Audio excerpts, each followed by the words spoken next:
Delimitation అవుతుందా?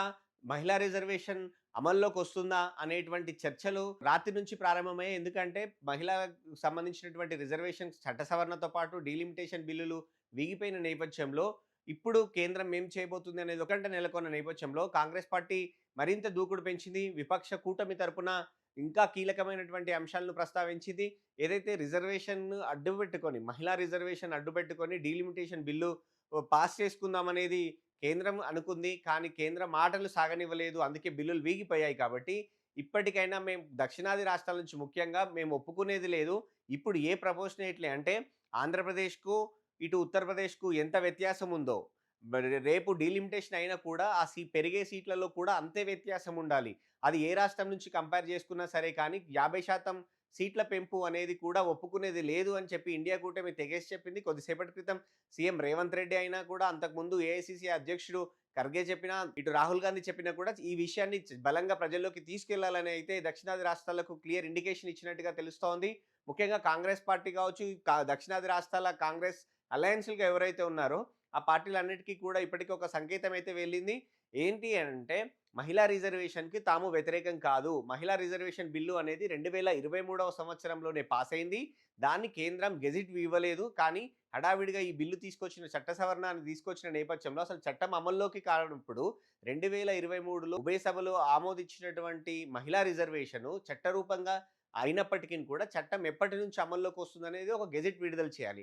ఆ gazette అనేది ఇన్ని రోజులు గెజిట్ విడుదల చేయలేదు కాబట్టి అసలు చట్టం అమల్లోనే లేదు.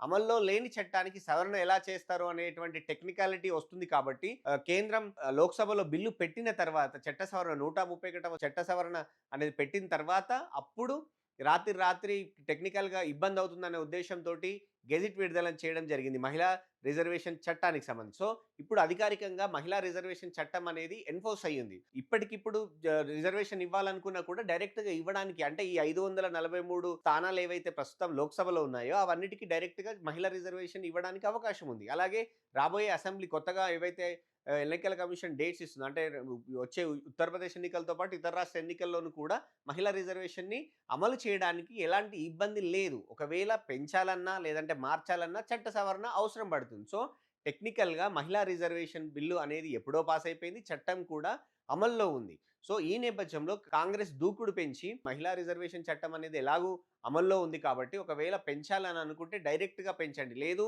ఇంకా డీలిమిటేషన్ చేసి సీట్లు పెంచాలి. అప్పుడు మహిళలకు ఇంకా ఎక్కువ సీట్లు ఇయ్యాల్సొస్తుంది అని అనుకుంటే మేము అందుకు కూడా రెడీ. కానీ డీలిమిటేషన్ అనేది 2011 జనాభా లెక్కల ప్రకారమో, లేదు అంటే ప్రస్తుతం ఉన్నటువంటి సీట్లలో ఇంకో 50% సీట్లు పెంచుతామంటేనే ఒప్పుకునేది లేదు.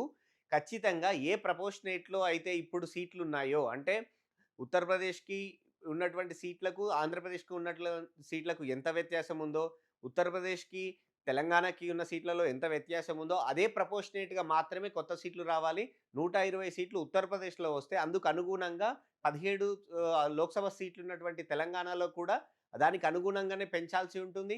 అలాగే ఏపీలోనూ అంతే పెంచాలి, తమిళనాడులోనూ అంతే పెంచాలి తప్ప డీలిమిటేషన్ అనేది అంటే 2011 జనాభా లెక్కల ప్రకారం చేసినా, లేదు అంటే ఇప్పుడున్నటువంటి సీట్లలో 50% పెంచినా అంతరం అయితే ఎక్కువవుతోంది అని చెప్తూ రేవంత్ కీలకమైనటువంటి అంశం కూడా చెప్పారు.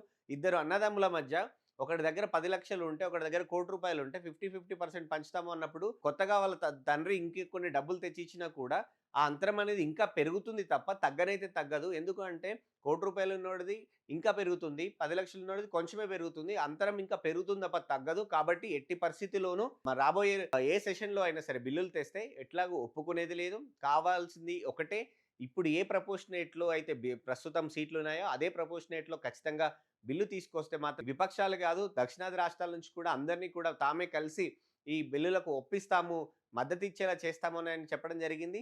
దక్షిణాదిలో అంటే ప్రస్తుతం తమిళనాడు ఎన్నికలు జరుగుతున్నాయి కాబట్టి రాహుల్ గాంధీ ఈరోజు అక్కడ ప్రచారం కూడా నిర్వహిస్తా ఉన్నారు. ఆయన ప్రచారంలో కూడా కీలక అంశం ఇదే కాబోతా ఉంది. సో, మహిళా రిజర్వేషన్‌ని తాము అడ్డుకోలేదు. ఆల్రెడీ మహిళా రిజర్వేషన్ చట్టం అయింది. ఆ చట్టాన్ని ఒకవేళ సవరణ చేయాలి, కొత్తగా సీట్లను పెంచాలి అంటే దక్షిణాది రాష్ట్రాలకు అన్యాయం జరగనివ్వద్దు. అలాగే ఉత్తరాదికి కూడా ఇబ్బంది లేకుండా చేయాలి అనే ఉద్దేశ్యంతోటి తాము ఈ నిర్ణయం తీసుకున్నట్టుగాని చెప్పే అవకాశాలైతే కనపడతా ఉన్నాయి. మొత్తంగా అయితే ఒకవైపు మహిళా రిజర్వేషన్ అడ్డుకున్నారు అని చెప్పి బీజేపీ ఏదైతే ప్రజల్లోకి వెళ్ళాలని భావించిందో, నేతల ఇండ్ల ముందు ముట్టడి చేయాలని చెప్పి భావించిందో అది పెద్దగా సక్సెస్ కాలేదు అనేదైతే చాలా స్పష్టంగా కనపడుతుంది.